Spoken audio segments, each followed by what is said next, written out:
खबर मंडी से है। वाइल्ड फ्लावर हॉल नीलामी पर नेता प्रतिपक्ष जयराम ठाकुर का बयान।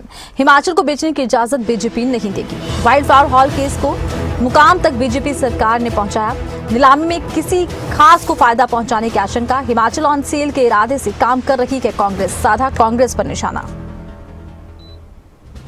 अब जाकर के फैसला किया कि हम इसकी बिडिंग करेंगे, ग्लोबल टेंडरिंग करेंगे। टेंडरिंग का प्रोसेस शुरू करने से पहले जो उसमें कंडीशन इंसर्ट की गई है उस टेंडर में, हमारी जानकारी के मुताबिक उसमें किसी एक कंपनी विशेष को लाभ देने की योजना प्रदेश सरकार ने बनाई है। वो सारी चीज़ें बाहर आ जाएंगी धीरे धीरे, और जैसे बाहर आएंगी तो उस सारी चीज़ों को लेकर के हम अपनी बात कहेंगे। लेकिन हम एक ही बात कह रहे हैं कि आखिरकार मुख्यमंत्री जी कह रहे थे कि हम चलाएंगे, पूरा प्रशासन दौड़ा दिया, पूरे अधिकारी वहां पर दौड़ा दिए कि उसका कब्जा लीजिए। 2.5 साल से आप कब्जा ले ही नहीं पाए।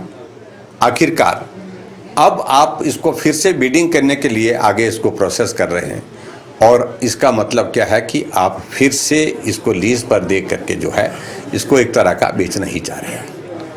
और हिमाचल ऑन सेल का जिक्र हम पहले से कर रहे हैं, क्योंकि पालमपुर एग्रीकल्चर यूनिवर्सिटी की ज़मीन को आपने इन्वेस्टर्स को कौड़ी के भाव में बेचने की योजना बनाई, तो वो मामला कोर्ट में फंसा हुआ है।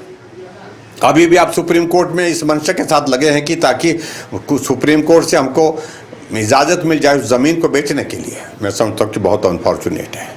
आप बद्दी और नालागढ़ में हिम चंडीगढ़ के लिए बहुत सारी ज़मीन, सरकारी ज़मीन को प्राइवेट बिल्डर्स को देने जा रहे हैं।